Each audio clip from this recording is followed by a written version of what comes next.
Deductions? Well, think again. Today, we're going to be talking about all the myths and misconceptions out there that could be costing you money. Things like deductions that you think you can take, but maybe you can't. The limitations on different aspects that maybe you're not aware of. We're going to cover everything and take a deep dive so that you have the information that you need to make the best decisions come tax season. Here we go. Hello, and welcome to another episode of Cigars and Taxes. Your host here, Layton Smith, with my beautiful partner, Stacey Hoffman-Smith. Welcome. Yes. So, today, we are going to be talking about, what are we talking about again? Common myths? Common myths about IRS tax deduction. It's going to be a fun episode. Oh, yeah. All right. So, you have yourself here 2 EAs. We are located in South Jersey. South Jersey. Hoffman-Smith, Cherry Hill, Hoffman-Smith Financial. This is Cigars and Taxes. We are in the beautiful Summers Point Cigar Lounge, the VIP room, recording. Thank you to Summers Point for dealing with us. So, with today's episode, this is going to be good stuff. All right. It is. Basically, we got a bunch of goofy dang questions, okay? And Stacey was attempting to answer all of these, like one by one. And all of a sudden, she's just like, all right, we're going to do a whole episode where we're just going to put all these odd questions, all these odd myths in here. We're just going to debunk them one by one. Right. So I think this is going to be episode 1 of like 3 because we couldn't get all of them That is correct. in one. So... That is correct. This is going to be the first installment of this. Yes. So this is an episode where you definitely need to have your stick and a beverage. Mm-hmm. So I have gone back to the E.P. Carrillo Pledge of Allegiance. Okay. This is my second or third time smoking this stick. Really good stick. Nice. One that Steve, the owner of Summers Point Lounge, recommended. Okay. And, I had the first one. Yeah, it was a little slow, but once we got to the middle and the end, really enjoyed the stick. So ran back and bought a box. Huh? And I really do enjoy this stick with the Macallan 21. Okay. I haven't tried it with like a Balvenie 12 yet. I might really love this because I only drink it with the 21. So maybe I'll try the 12. Let's see how I like it at that point. Try it out. Yeah, we'll see. I mean, it's not like you don't smoke that often. Either way, for this particular episode, we need to be smoking drink. This is going to be a fun episode. All right, so common myths about tax deductions. Part 1 of 3, maybe 5. You didn't ask me what I was smoking. I felt some kind of way. Oh, yeah, you know what? I missed that. Yeah, you did. That's because I started drinking and smoking before we even got here. Because I was like, this is going to be a humdinger. Okay, what are you smoking on today, Stacey? I am smoking tobacco from Drew Estate, and I've had that on the show before, I think. Yeah, it's flavored, right? It's flavored. It's one of my favorites. Oh, look at that big smile. I like it. I really do. It's got that. They have a whole line of like coffee and mocha flavored ones, and I do tend to enjoy the infused cigars, and this is one of my favorites. So Tobacco Especial by Drew Estate. Nice. Hey, what you drinking? I have a margarita today. Also one of my favorites. That's it. Every time we see Stacey smoking, she has a margarita. That's 90% of the time. Yeah. 90.9. 90% of the time. I do. There's a couple others I do, but mostly margaritas, I would say that. All right. So let's jump into this. How many of these myths are we going to talk about today? We're just doing 10, right? Well, we had 10 added on. We'll see what kind of time we have. We have 10.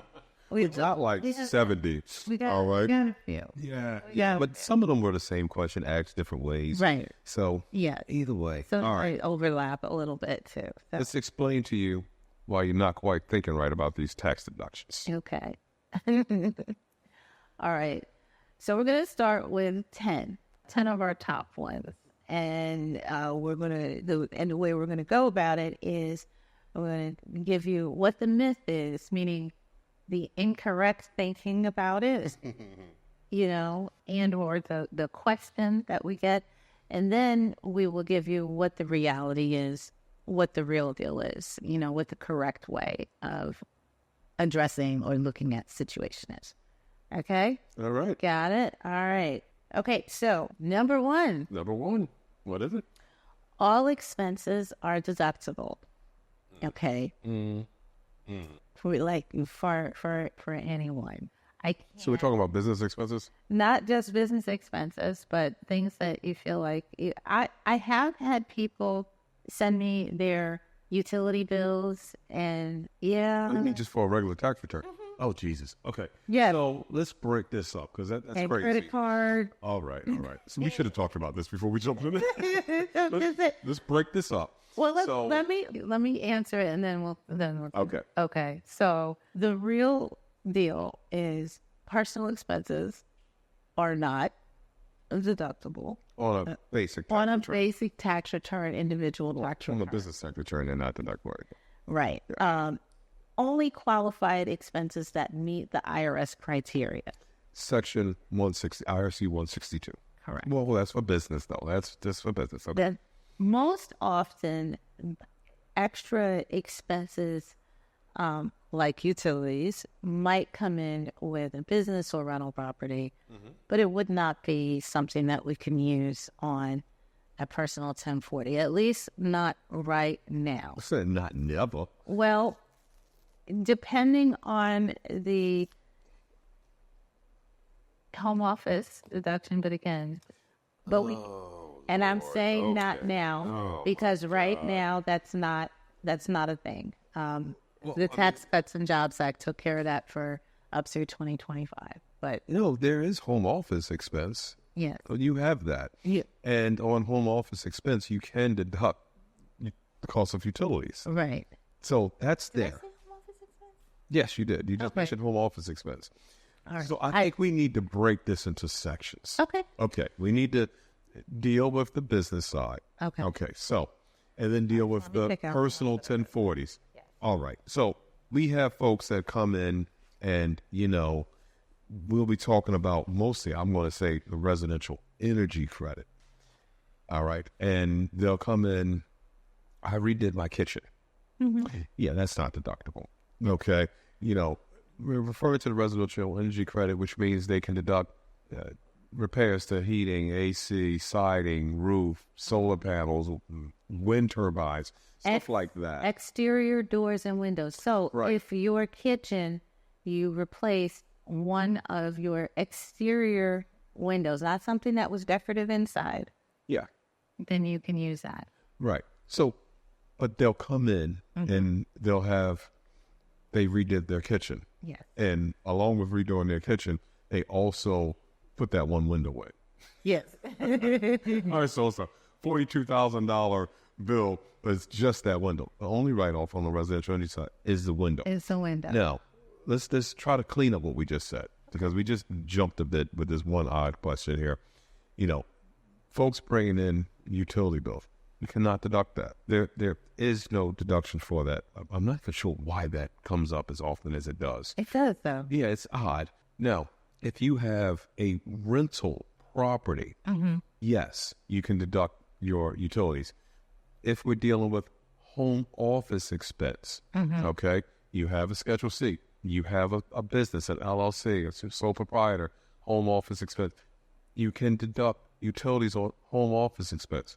But regular Schedule A, itemized deduction, utilities, no, you don't get to deduct that. So there we go. I think we just clarified that a bit. Right. That's true. There used to be the 2106, and I think people would think that they could use that. How about unreimbursed employee-related expenses? So they felt like, well, I work from home a lot, and I should be able to use this. Okay. All right, so there's certain things I want to say right now, but the better me, let's just hold in that back. I'm curious now. No. So these are questions. 2106, yeah, okay. So 2106, that's going in it. It's going for now. Yes. Tax Cuts and Jobs Act. It does sunset Clean. in 25. All right. Got it. But you can't write off your damn utilities. All right, let's just stop. Let's stop this right now. You cannot write off your utilities. If you have a rental home, yes. If you're doing the home office expense, yes. Mm-hmm. You just have a house, 3 kids, and you got high utility bills, you cannot write off for your taxes, all right? No. I'm not sure why that question comes up like this or why it comes up so often, but that's not a thing. Take another sip. Oh, my God. Look, we're just getting started. All right, we're only on one. Yes. We haven't got past one yet. So the second one, which is semi-related but on the business side, you can deduct anything paid out for your business. Okay, well, That's at least better. yeah. That's Okay, better. so if you have expenses that are under, IRS 162, which is ordinary and necessary for business, you can write those off. Sure. That is it. So now there is a fine line. We're talking about business-related expenses. We're not talking about personal expenses. Yeah. Okay. So, a lot of times we will fall into this odd conversation with travel. Very often, that's the kicker. That's it. It's like, hey, we went to Hawaii for 15 days, and every day we had about a 15-minute conversation about starting a business. It's like, okay, so you're not actually in business. You don't have an LLC. You're not a sole proprietor, but we talked about it. So, can we amortize that? It's like with what? With the business you're about to start that you haven't really just yet? Oh my God. That was only one time that happened. That was only one time that happened. Well, and the other piece to that is this. If you are, let's say they would had a business. Okay. If the spouse isn't part of the business or whoever else that you paid for, Yeah. and technically, Yeah. you can't use that the other portion. person's expensive. Yeah. See, these are conversations you need to have privately with your accountant. You need to review it with your accountant. So, but the short answer is not everything is just, Ordinary and necessary expenses for the business is what you can write off. Yeah. If it is not ordinary and or necessary, that is not a business deduction. Yes. So if you are how did we had the jet ski example before, right? God. So we had this dude. He was he owned a restaurant, and he owns a restaurant, and I hope he don't listen to this. So he had this guy, and he had to replace the 2 inboard motors on his boat. Okay, and he decided that, hey, I'm going to have some meet and greets on the boat, and because I'm using it for the meet and greets, I'll be able to deduct all of my expenses for the boat at this restaurant. And oh my God, that was such an argument. All right. But the general thought was, no, the 2 inboard motors that ran like $18,000 or $20-some thousand to repair, or not replace, repair, that was not deductible. And the boat itself did not have a true business purpose. We're getting into weird stuff now. We're getting into conversations that, these are in-office conversations here. But that's the situation she'll refer. So basically what we come down to is that expense that he had with that boat was not ordinary and or necessary for business-related purposes. No. And we had a lot of cigars and a lot of drinks with that conversation. We actually had that conversation at the restaurant. We just sat out back and smoking in the restaurant. Yeah. We just sat out back and put a little table, a little chair. And was like, we're going to have this coming to Jesus moment. We're going to stop this silliness stuff. Yeah. So I guess the main point is please do not fall into that space where as a business owner, you feel that anything that you pay for can be kind of swept under the umbrella of business expenses. It does not work that way. And we'd like to encourage you to stay out of trouble. Yes. The birthday parties and bar mitzvahs and such you throw for the kids, that is not deductible on a business. Right. You get that too. Remember those? Oh, yeah. You invited all the clients to a party, and then you try to write it off. Oh, my God. Yeah. So No, you can't do that. okay. All right. So, and Yeah, so that's it. We're only on 2. We're on 3 now. Oh, good Lord. Okay. It's going to be a fun episode. It is I feel stressed right now. Gosh. You must itemize to get any deductions. Now, that is, you don't need to itemize for any deductions. First off, you do get the standard deduction if you don't itemize. So you got that right there. And there's a whole large swath of society that the standard deduction is more than the itemized. Right now, definitely right now. Yeah.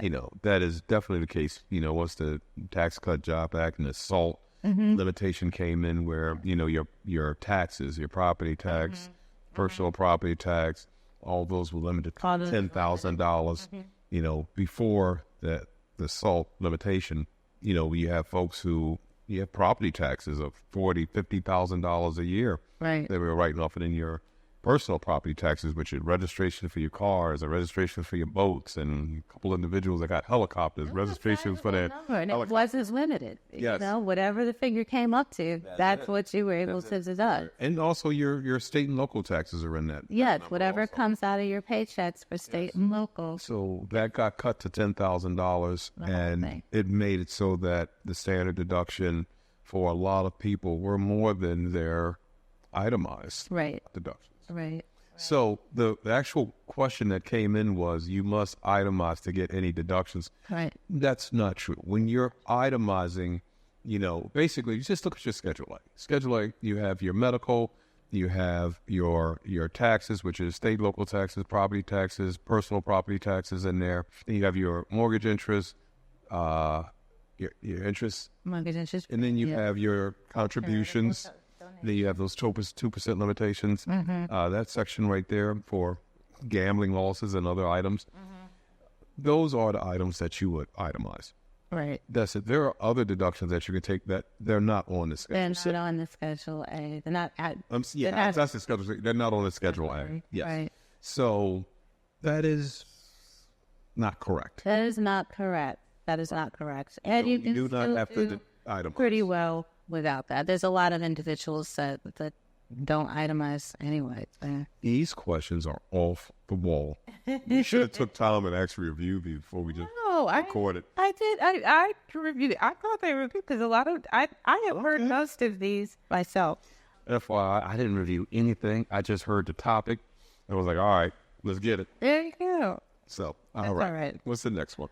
Home office deductions are not worth it because, they're not worth it. Either because of the amount, and there is a common belief that it is in audit flag. High audit risk. Yes.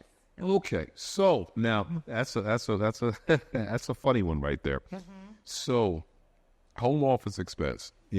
My stance on that, personal stance is, it is high audit. It is high audit. Okay, because it's one of those lines that's been abused over years. I do think the safe harbor one is that having putting in your square footage, that does not seem to draw as much attention. True. So let's just answer the question. Yeah. Is it worth it? If you have a business and you use a section of your home for office, and that is how you operate. Especially a lot of people do that now. Yeah. Right. Especially since COVID. That is a real expense. It is a legit expense. You have a Schedule C. It is worth it. Yeah. It is worth it. You should include that. You're not lying about your expenses. You're not making stuff up. You should not be afraid to file for the home office expense. No. You have to have a business or rental. No, just business. Schedule C. Just a Schedule C. You can't do that.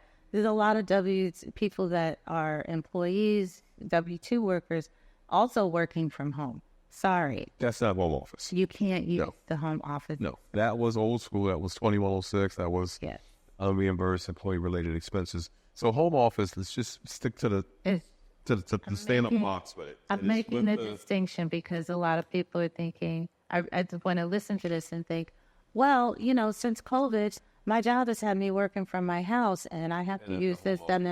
Yes, it does not count for you. Yeah. It does not count for you. I'm so sorry, but it does. It's funny. I wasn't thinking about it in that way. I was thinking about this as somebody who has a business and just has talked to an accountant and was like, oh, home office, heavy audit, you shouldn't touch that. That's I wasn't thinking from the standpoint of you have individuals working from home and now they just believe, oh, well, what about that home office expense? Exactly. And it's like, okay, well, you're not a contractor. You're not a sole proprietor. You don't have an LLC. There is no Schedule C. You cannot file for the home office expense. Yeah, no, you just don't. You're W-2'd. What's kind of crazy, to be honest, is that the Tax Cuts and Jobs Act that eliminated that whole 2106 and that ability for W-2 workers to claim, unreimbursed expenses. They eliminated that in 2018. Fast forward 2 years and we're in COVID. And literally, I think at the time we thought, are they going to bring that back? Because maybe they should, but they haven't. They have not yet. And again, as Layton was mentioning, those changes, that elimination of those benefits, those deductions for W-2 employees will sunset in 2025, but we don't know what is going to happen with it at that point. But for right now, the bottom line is there is no home office deduction for you. You cannot write off those expenses. Yeah. That's true. That's true. Okay. All right. So, Just as yes. I know. Let's jump to the next one. You sure? Yeah, I think the one thing I was getting stuck with a little bit is that 2106. I know that we are not using that. I'm not using that for any clients. But has it completely been removed? I mean, the form is still there. It's still an active item, but it does not populate unless you indicate it's a certain type of government employee, and it's very, very, very limited, specific. I have not had anyone that falls in that category. Wow. Okay. Since 2018. Yeah, I just haven't. But we were just saying that it's gone, and I was thinking like, is it actually there, gone? It's I don't there. think that's the case. It's there, and it can be used for that very narrow purpose. For us, in terms of our software, it's more used for us to record it in case it needs to transfer to the state, and we're dealing with a state that recognizes employee unreimbursed expenses. That's true. Yes. Okay. That's where I was going with it. Like, it's not gone, but we're not utilizing it the same way we did in the past.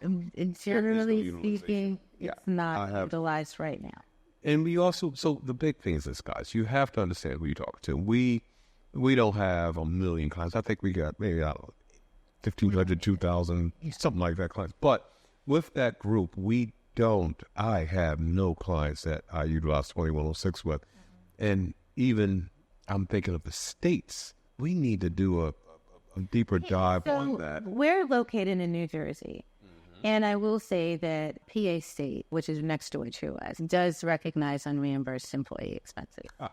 So the walking encyclopedia, guys. Most often, what we end up using is union dues, tools, stuff like that. Gotcha. I will also say that, just an aside, oftentimes PA State will ask for documentation. Not 100%, but I feel like it's better than 50%. If it's other than union dues, because union dues, I think they see it on the W-2, I'm assuming. Yeah. But they often will ask. So we usually after we get 1 year of that, then the client will say, never mind, they're not going to give it to me anyway. So, oh, wow. Yeah. Oh, wow. And I don't know if that's the point, but anyway, yeah.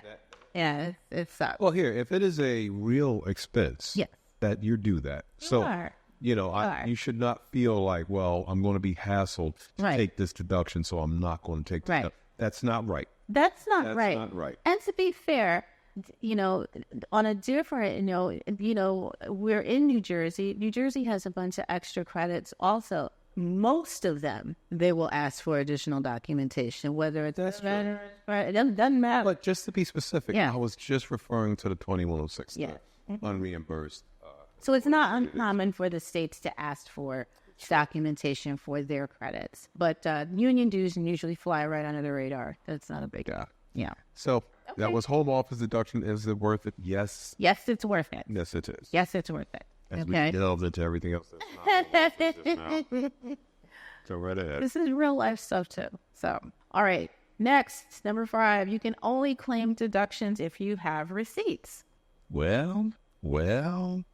So the answer is, while keeping receipts is important and it's not a bad idea, there are other forms of documentation. And, the thing is, you should have some record Right. of whatever the expense was. We have some people that will give us receipts, and some people will give us canceled checks. Yes. So when we're in an audit, a lot of times, and when we're dealing with the whole receipt issue, we have folks that'll be contractors, and they'll have invoices. And then we have the physical invoice. They made the payment. They don't receive a second receipt for that or invoice that's stamped paid. Right. So what happens is, in those audits, normally we'll pull the invoices that required, and then we'll pull the check that was paid, and then we show the bank statement that showed it when it cleared.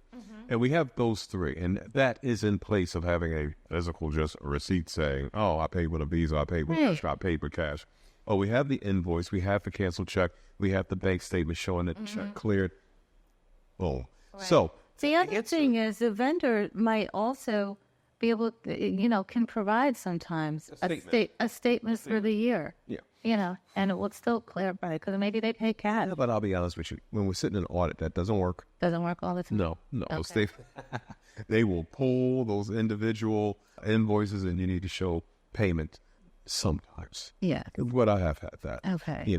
But to be honest, we've also had audits where we have provided just a statement to a vendor that shows the total amount paid for the year.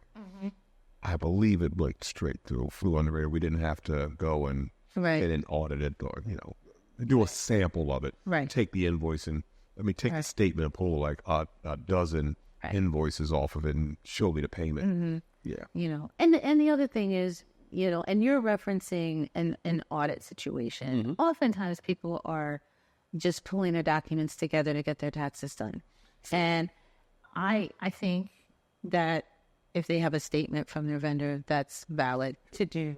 So what are we talking about here? We would be talking about more, let's say Schedule A medical expenses. Medical expenses or charitable contributions. Right. Maybe you give to your church every what is it, Giveify and some of those statements. So yeah, all the online giving portals, we have plenty of people that print those out at the end of the year. That's valid. Yeah. You can use that. For the medical, we have plenty of folks where they don't have individual receipts for their medical, but we can see that they have health systems, payments were made on the bank statements, and we'll take those, tell them up. Boom. Or their dentist might give them a statement saying what was paid and what's still outstanding. That's it, and we'll use that also. So, okay, perfect. Okay. So the myth is you can only claim a deduction if you have a receipt, and that is not necessarily the case. You should have some form of documentation. Yes. But there are other forms that are reasonable and acceptable. That's it. Okay. So, look, we're back with 6. Charitable donations must be cash. So we touched on that a little bit. Same, and that's a myth. First off, there are non-cash donations that you can make to Goodwill and Salvation Army and the like. So there is that. The value of those household items needs to be calculated and included on the return. That's it. Okay. So just on a personal note, how that works, I can say, we don't have to grab a client. We just go personally, just me. Right. At one point I was a much, much bigger boy, and I had very, very nice clothing for a much, much bigger boy. Okay. All of my suits were tailored. Thank you. But I couldn't fit any of them suits anymore. I know. And, it's very hard for you to let those go. God. It's hard for you to let those go. And all my suits, all of my Robert Graham shirts. I know. Oh my Jesus. They're all like 5X Robert Graham shirts. And I had, we would give away like 14 or 15 of them and like 2 dozen suits. But what happened is that was not a cash donation. It was the clothing. We have a Goodwill that's here in South Jersey that I think it's the second or third Saturday every month. If you go there with your stuff, they will do an assessment of it and give you a statement that says what's the, value of what you're given. And I had a tremendously long argument with them because, they gave a value for my suits and my shirts. So it was just like, y'all smoking crack. Okay, we need to reassess this right now. That number's not right, okay? That's like half of what it should be. My hands are flailing in the air like this, and Stacey's trying to pull my jacket in the back, and my hands just going. Be like, stop being ignorant. Come on. Just stop being ignorant. Come on. So from there, you decided you would only give a handful. You get some, but then you did the some with the consignment shop, and you did that. Oh yeah, that is true. You did. So we gave some to the Goodwill, and the ones they would not give me the correct value. We had a client that had a consignment shop, and we took him over to the. I think he cheated me too. Honestly, oh God, this is what? Listen. The moral of the story is don't lose a lot of weight. It's no. You lose all your clothing. Okay. Oh, that's not the moral of the No, story. that's not the moral of the story. Moral of the story is at the end of the day, you have your health and you have improved health because of that weight loss. And that's what you need to focus on. I had to replace all those Robert Graham shirts. Should I have to And I replace couldn't whatever even- shirt? I couldn't even find all of them afterwards. It was just horrible. But I replaced most of the suits. You lived. Yes, I did. Yes, I did. Okay, so the answer is charitable donations must be in cash. Wrong. You can have non-cash charitable donations. Non-cash. There you go. Yeah. Okay. All right. 6 or number 7? Number 7. Mm-hmm. And deductions are the same as credits. No, No. they both help, but they're not the I'm going to go ahead and let you answer that. Answer that textbook, please. textbook. Okay. Because I'm going to get upset and throw a glass. Deductions. I'm almost finished my whole double of Macallan sitting here going through this. Wow. And we're only at number 7. I ain't going to make it to 10. That means we got this one and 3 more. Oh, this EP Carrillo Oh. really well, though. This cigar, wonderful. There you go. Especially with this irritating topic. Okay. We spend a lot of time clarifying things like this. And that's what's irritating about it. All right, Number 7. tax Let's deductions versus tax credits. Deductions reduce your taxable income, while credits directly reduce your tax liability. There you go. Now, credits oftentimes can be more beneficial than the deductions. Okay? Not all the time, but a lot of times, depending on what it is. Yeah, the credit. Yeah. Yes. So, I don't think we need to beat that up too so- much. I think I it's hard think to explain. It's here. not hard to explain. It's just folks don't want to hear. Okay. When they want to think about a deduction, they want to think about something that's dollar for dollar, and that's not what it is. It reduces your Your taxable liability. I mean, I'm sorry. Go ahead. It reduces the taxable income. Right. So that's what the deduction is, all right? Whereas the credit, it is what it is. It's a credit. It can be a dollar for dollar credit, but that is not a deduction. So think of your standard deduction, whatever that amount is, $20-some thousand. Or married filing joint is $27,700. That's it. So, you turn around and you file a return, you're claiming the married filing joint standard deduction. You don't get that back as a refund. It reduces your income. Yes. There you go. Yes. And by the same token, there's some of these that are the credits that reduce your liability, which basically means whatever taxes you should have paid on your adjusted gross income, whatever that figure is, the credits will take a piece of that and subtract. So things like child tax credit, like I'm saying daycare. I think the only one that comes to mind for me would be more of the education. Education. So the lifetime learning credit, because that's split. Okay, it's $1,500, which is a deduction, $1,000, which is a credit that can be refunded. You can receive that. And then you got tuition and fees, which is a deduction. Straight deduction. Yeah. So, we'll get the question with those. Like, I thought I was just going to get $2,500 for each one of these kids because I put them in school. It's like, okay, it's split. It's $1,500 that is a deduction, $1,000 that can be received as a credit. Mhm. Like I said, irritating. Because they already know what the real answer is. Well, they're, in all fairness, they're They trying just want us to. to explain it again. They want us to explain it again. Then they come back with the same kids the next year and say the same thing. I don't normally have it over and over again. I do. I don't normally have it over and over again. But the deal is they are handled slightly differently on the return. They do both impact as a benefit on the tax return. It's just that they work they work a bit differently. And yeah. Okay. All right. Number 8. You can claim deductions? all education expenses as a deduction. Well, only certain education expenses qualify. Not all. Not all. Not all. But go right ahead. Give them the textbook answer. Well, that's the textbook. And it depends on the credit also. Your tuition generally is, what you can claim for all 3. Housing, no. Housing, I think meals. The thing is, you need to look at tuition and fees. I think it's literally just tuition and books. I think. True. Yeah. So, your meals, Yeah. no, you're not writing off your Right. meals for education. You're not So the writing money off that you're housing. putting on, the money that you're putting on that card to cover the food costs, but no, that's not a deduction. I will say that the American Opportunity Credit is more expansive in what it covers. That's the best, most lucrative, if you will. It is a revision of the Hope Credit from a while ago, and it does include it's definitely more expansive. It's books and related fees and.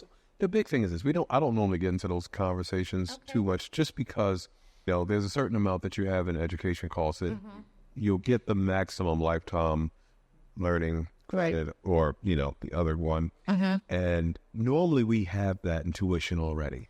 If the tuition is high, we're not actually getting into. So you don't even get to go through all that. Right. Yeah. Right. So you're not jumping into how much we spend for books. Yeah. How much? You could add some, but it's not necessary. Most of the time, it's not. Credit. Sometimes, if they're, it depends. But I would agree with you. But I'm more mentioning it because I think people aren't necessarily aware of that limitation. True. So they'll come in and say, I got this, and I heard you can claim all the books and all these extra fees and that computer that I bought you and all of that. And they're in band. Yes. And I'm going to write off the violin. And right. Oh, come on. And now. all of that. And the thing is, And they're in track, so we want to write off the shoes.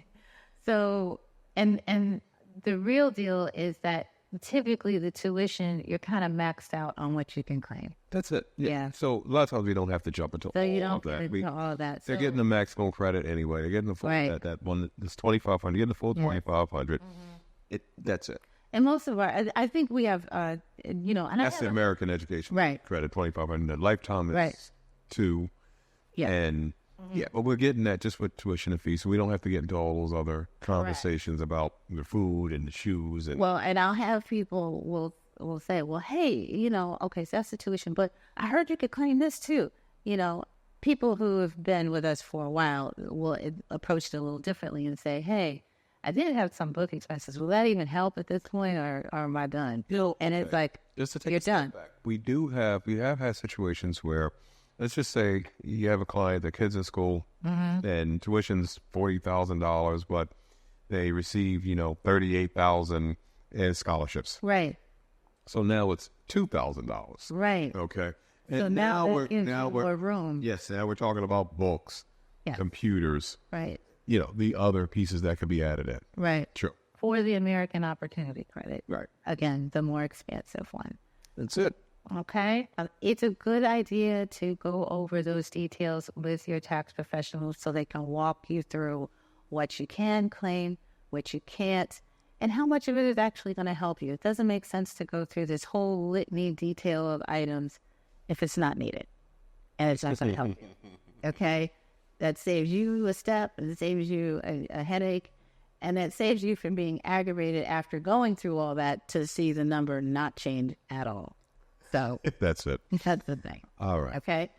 All right. So net 9, we're getting close to the end. Oh, God. We're almost there. Yeah. Oh, Lord have mercy. All Okay. right.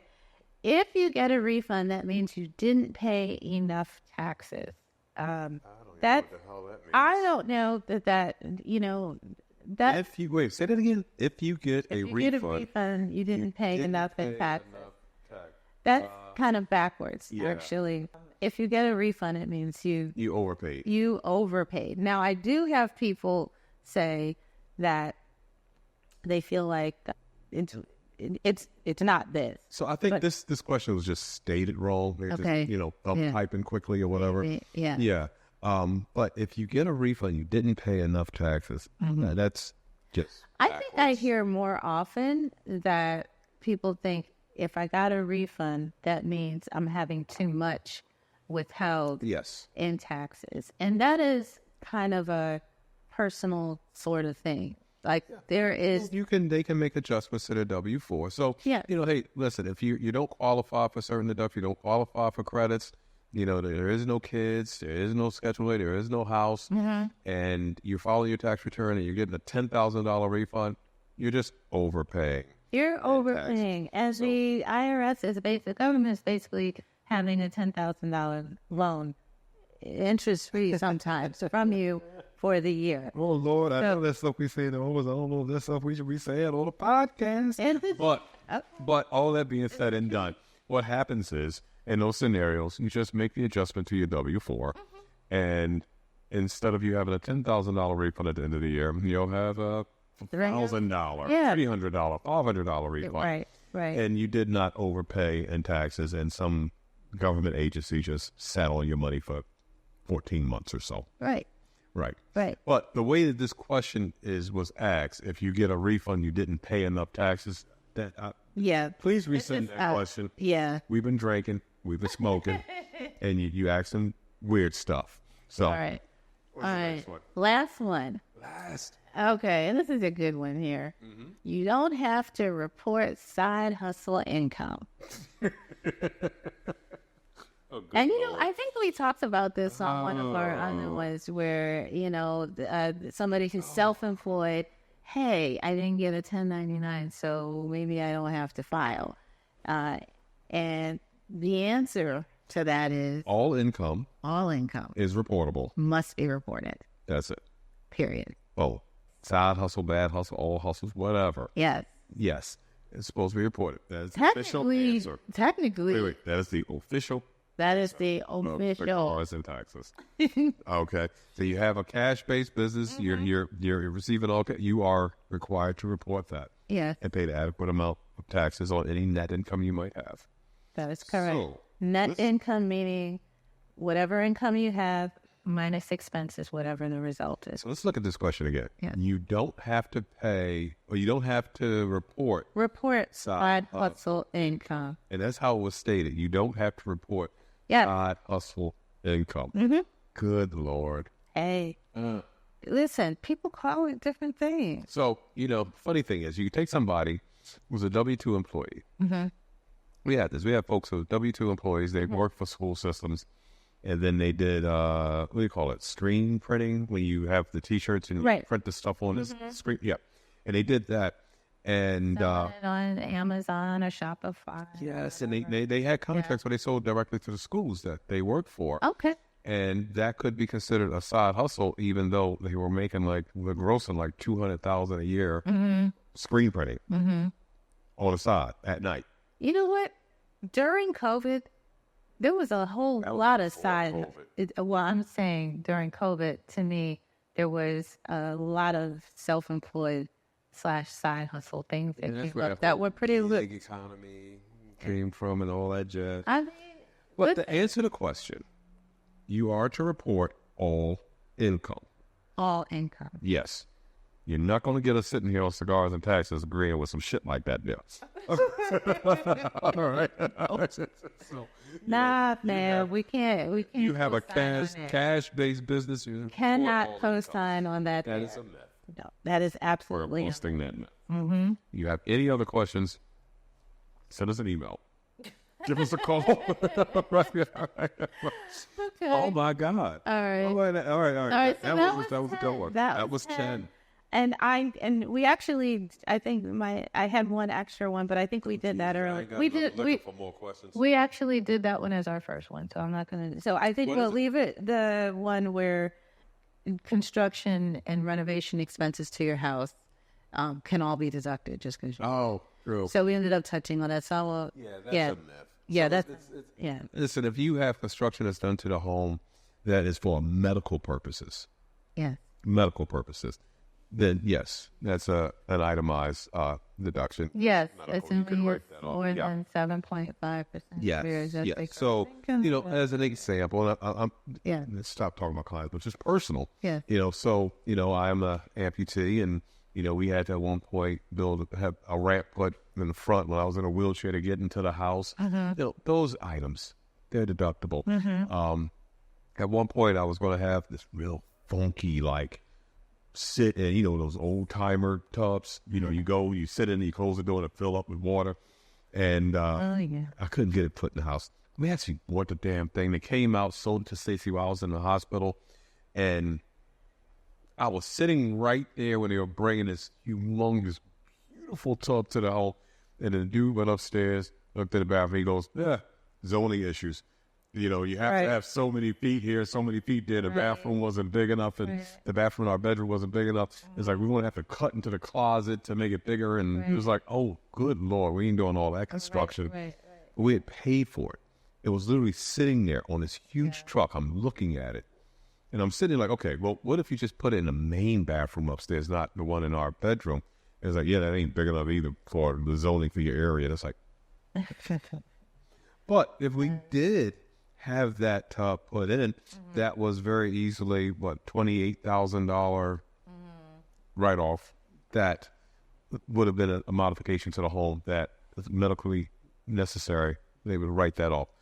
But, I don't see you said that's a question. Nah, we're going to write that off now. But we're going to write that off and fight. We're going to write that off and fight and then appeal, okay? All right. But all that being said and done, but, I got bad vision too. So, with that being the case, because the countertops kind of hurt my eyes in the kitchen when I walk in there, that's not the medically necessary renovation. You can't write that off. No. Let me just say that. That's funny. Wait. What about the client? Oh, they're going to listen to this podcast. We have the one client, good friends. They wanted to put the gold handle, the shower and tub in the bathroom. Yeah. And we're just sitting there like, Gold? No. Really? Yeah, I don't know. It had some Liberace stuff they were going to hook up that bathroom with. Oh my God. Yeah. And it's like, no, you can't write that off. That's you're not gonna be able to do it. Yeah. So we'll have a good giggle about this later, y'all. Anyway. Stuff that you can write off for your home would really be, like we said before, items that would qualify for residential energy credit. So with our buddies, we're going to put the gold lions right in front of the bath door on both sides when you walk in. And then have the whole tub shower walk-in thing with, the forest sprinkle from the top, and they got this whole thing. They had 8 different spouts in the. I don't know if it was 8. I'm indulging a little bit, but the shit was gold now. It was gold color. That was where I was stuck. I was like, really? Okay. All right. We are talking about y'all. You know who we're talking about. Oh, this is going to be good. Just wait. Just wait. Yeah, this will be good. So we are done for today. We're done. With our myths, our first installment of myths. Okay. I think I drunk a triple shot of Macallan 21 sitting here going through this mess. Well, wait till we have the next one. Oh, my God. Yeah, it's going to be like 3 of these. So, yeah. All these goofy damn questions. We're going to hit them all. Yeah, we have to have the examples. That kind of brings the whole thing to life. That's it. When we're doing it. Okay. So thanks for tuning in, guys. Thanks for tuning in and listening as we uncover and kind of bust through all these myths and misconceptions about deductions. Hopefully you learned something, able to take it in, have a little bit of a laugh with us, and hopefully you were enjoying a stick and a beverage while you're doing it. Okay? This topic, you need a stick and a beverage. But hey, thanks for coming. Cigars and Taxes. Yeah. We appreciate you. If you find these episodes interesting, please subscribe. The little button somewhere down there that you click. And give us feedback. We need feedback. So definitely comment below. yes, please, feedback. Once again, all of this is for entertainment and informational purposes. If you believe that you have a deduction or a credit or something you're trying to do to the house, like put some gold lions in the entranceway, and it should be, talk to your financial professional, talk to your CPA, talk to your EN, talk to your tax attorney, and get true guidance on those items. If there's any questions that we can help you with, please, info@Cigars and Taxes. Yeah. Reach out to us. We'll be here. We will answer all of these questions for you with a smile and a stick and a drink. Till next time, guys. Take care.